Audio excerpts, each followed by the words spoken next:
की जय, भारत माता की जय। जोहार मुरली नायक, जोहार मुरली नायक, जोहार मुरली नायक, जोहार मुरली नायक।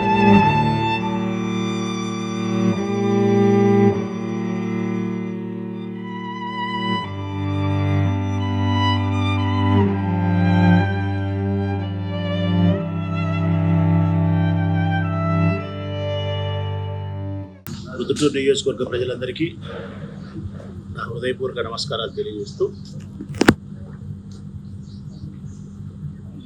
మనందరి రక్షణ కోసం, యావత్ భారతదేశ రక్షణ కోసం, మనందరి స్వేచ్ఛ కోసం యుద్ధభూమిలో వీరమరణం పొంది స్వర్గస్థుడైనటువంటి మురళీ నాయక్ జై జవాన్ హృదయపూర్వకంగా వారికి ఘనమైనటువంటి నివాళులు అర్పిస్తూ ఉన్నాం. మా మనసు నిండా వారి త్యాగాన్ని నింపుకొని మాట్లాడుతూ ఉన్నాం. ఈరోజు 150 కోట్ల మంది ప్రజలు, భారతదేశానికి సంబంధించిన 150 కోట్ల మంది ప్రజలు మన ఇళ్లల్లో మన కుటుంబ సభ్యులతో ఇంత సంతోషంగా మనం జీవిస్తూ ఉన్నాం. ఈ తరుణంలో యుద్ధం జరుగుతూ ఉండే ఈ తరుణంలో కూడా దానికి కారణం 15 లక్షల మంది భారతదేశానికి సంబంధించిన సైనికుల యొక్క బలిదానానికి సిద్ధమయ్యే మనస్తత్వం, వారి పోరాటమే. కేవలం 15 లక్షల మంది 150 కోట్ల మంది భారతీయులను సురక్షితంగా ఉంచగలుగుతుంది. ఆ 15 లక్షల మంది త్రివిధ దళాలకు సంబంధించినటువంటి సైనికులను 1000 నోళ్ళ పొగిడినా కూడా తక్కువే. వారికి ఏమిచ్చినా కూడా వారి రుణం తీర్చుకోలేవు. ఒకటి, ఆకాశం నుంచి పోరాటం చేసే ఎయిర్ ఫోర్స్, సముద్రం నుంచి పోరాటం చేసే నేవీ, భూమి మీద నిలబడి యుద్ధం చేసే సోల్జర్స్, త్రివిధ దళాలకు సంబంధించినటువంటి భారత్ ఆర్మీ సుమారు 16 లక్షలు, 15 లక్షలు. నేవీకి సంబంధించి 75,000 మంది సైనికులు యుద్ధం చేస్తూ ఉన్నారు. ఎయిర్ ఫోర్స్ సంబంధించి 150,000 మంది యుద్ధం చేస్తూ ఉన్నారు. 13 లక్షల మంది సైనికులు భూమి మీద నిలబడి యుద్ధం చేస్తూ ఉన్నారు. ఈ 15 లక్షల మంది బలిదానానికి సిద్ధమై వీరోచితమైన పోరాటాల వలనే ఈరోజు భారతదేశంలోని 150 కోట్ల మంది ప్రజల మనం సురక్షితంగా మన భార్యా పిల్లలతో జీవించగలుగుతూ ఉన్నాం. మన సోదరులను, మన సోదరీమణులను మన కళ్ళ ఎదుటే వారి పసుపు కుంకలను తొలగిస్తూ ఉంటే చూస్తూ చేతులు ముడుచుకొని కూర్చోవాల్సిన సమయం కాదు. ఇది సమాధానం చెప్పాల్సిన పరిస్థితే.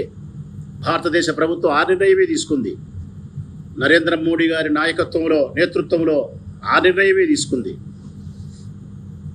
మన దేశ ప్రధానమంత్రి తీసుకునే నిర్ణయం 150 కోట్ల మంది ప్రజల యొక్క అంగీకారమే. వారు తీసుకునే నిర్ణయం మనందరికీ ఆమోదయోగ్యమే, సంతోషదాయకమే. తప్పనిసరిగా పాకిస్తాన్కి బుద్ధి చెప్పాల్సిన అవసరం ఉంది. ఉగ్రవాదాన్ని నామరూపాలు లేకుండా తీసిపారేయాల్సిన అవసరం ఉంది. పాకిస్తాన్ను మనం ఎటు మార్చలేము. వాళ్ళు మారరు. 100 కోట్ల రూపాయలు, 1000 కోట్ల రూపాయలు ఖర్చు పెడతారు. చదువుకుండే పిల్లోడికి బలపం ఇయ్యలేని ఆ దేశం ఉగ్రవాది చేతికి AK-47 తుపాకీని ఇస్తుంది, భారతదేశం మీదకి పంపిస్తుంది.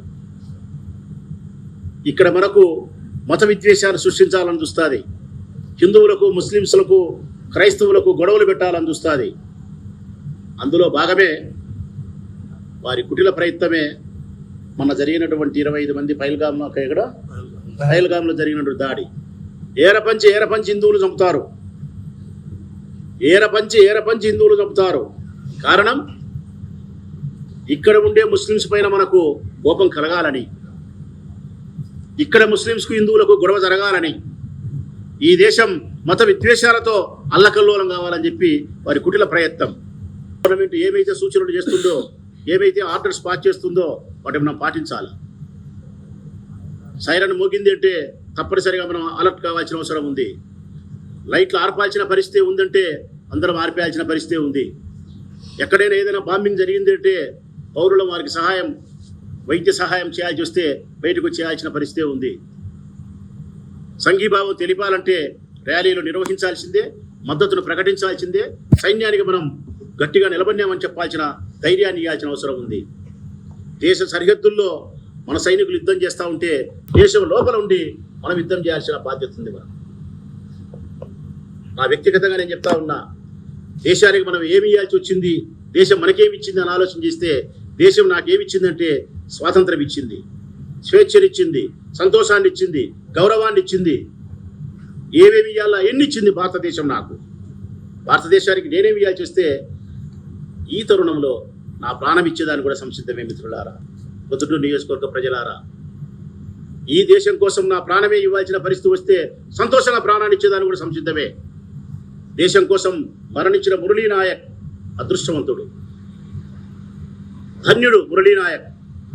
యావత్ 150 కోట్ల మంది ప్రజల హృదయాలలో మురళీ నాయక్ ఈరోజు సజీవుడై బ్రతికి ఉన్నాడు.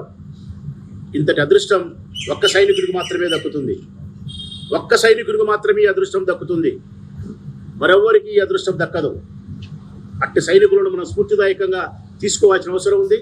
ఆ సైనికులకు బాసటగా అండగా మనం నిలబడాల్సిన అవసరం ఉంది. అంతేకాకుండా మన వైపు నుంచి మనం చేయాల్సిన అన్ని రకాల సహాయ సహకారాలు భారతదేశ ప్రభుత్వానికి మనం అందించాల్సిన అవసరం ఉంది. ఒక మాజీ శాసనసభ సభ్యునిగా నాకు పెన్షన్ ఇస్తుంది ఆంధ్రప్రదేశ్ గవర్నమెంట్.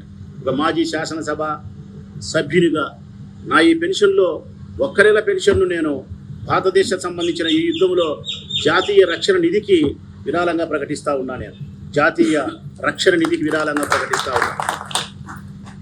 మాకు సంబంధించినటువంటి కౌన్సిలర్లు కానీ, చైర్మన్లు కానీ, వైస్ చైర్మన్లు కానీ, సర్పంచులు కానీ, మండలాధ్యక్షులు కానీ ఎవరైతే ఉన్నారో వాళ్ళందరినీ కూడా నేను వినయపూర్వకంగా విజ్ఞప్తి చేస్తా ఉన్నా.